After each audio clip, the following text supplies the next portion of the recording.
Well, it's hard not for me to think about France and Paris in particular this year without reminiscing about an unbelievable trip that myself and a few members of the Morning Live team, well, promised Lamini to be specific, and our cameraman Tabo going over to Paris and just going with the US Embassy, the French Embassy, who was showing us around. And it was just one of the most magnificent trips. And we learned so much about the country, and particularly the city of Paris.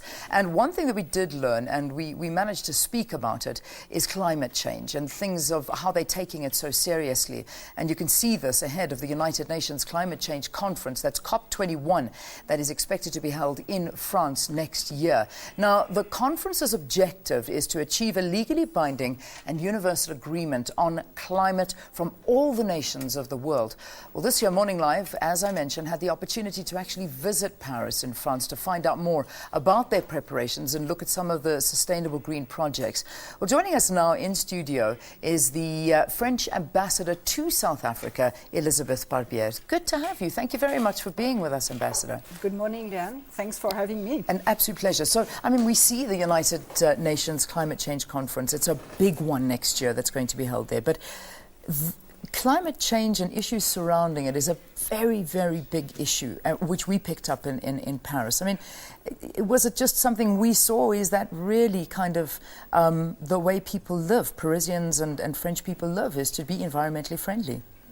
Yes, I think it has become a major preoccupation, considering that in everyday life you see the consequences of the global warming in terms of floods or very extreme heats. Even in France, we had a series of floodings recently, which were actually unexpected.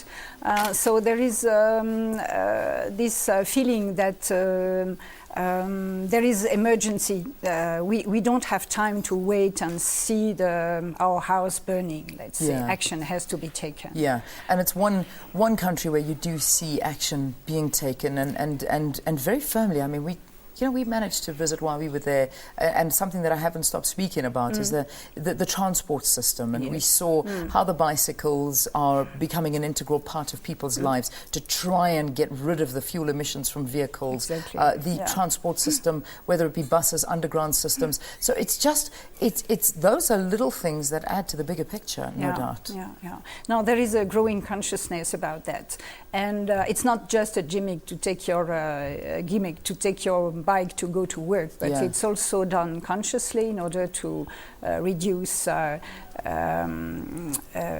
greenhouse gas effect, and each citizen is taking its own responsibility. And globally, at the national level, also there is a law which has been adopted about energy transition. Yeah, most definitely. How are preparations going ahead of the COP 2021? Well, everybody is, of course, all those who are in charge of preparing for this huge summit, which will be actually the biggest diplomatic conference hosted in France ever. It will take place in December next year.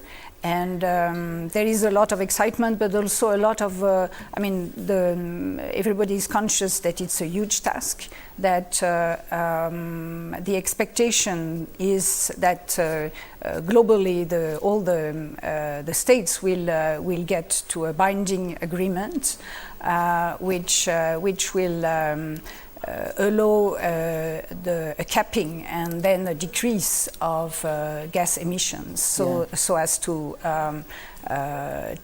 keep to a level of 2 degrees warming. If we let things go as they are at the moment in terms of emissions, we'll reach 5 or 6 degrees warming, and that is chaos. Of course, it has lots of implications. It's catastrophic, and I know that's why there've been many climate change conferences, but somehow the importance lying on COP21 in Paris next year is immense, because I think a binding agreement needs to be found between countries where it feels like it's been struggling up to date. So I remember reading reports saying that President Barack Obama is prepared to lead it himself at this particular climate change conference.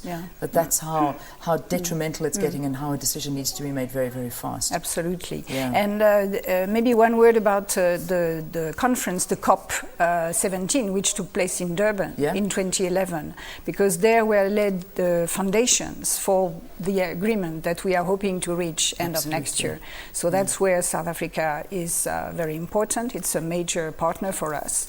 And we hope that together we will really get to the agreement we are all looking for.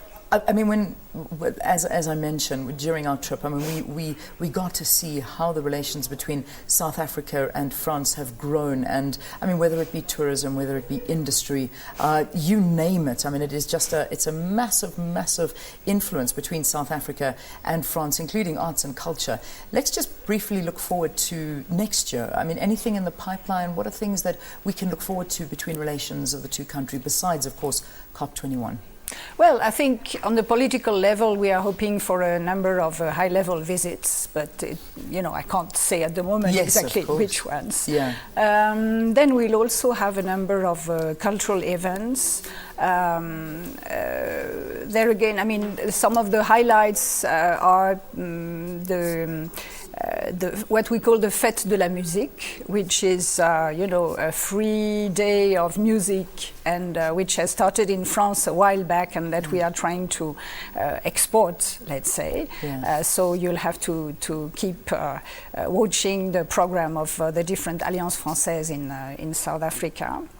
We'll also have a celebration along the year of 20 years of the presence of the French Institute in South Africa, which is both cultural and research, and also 20 years of the presence of the French Agency for Development, AFD.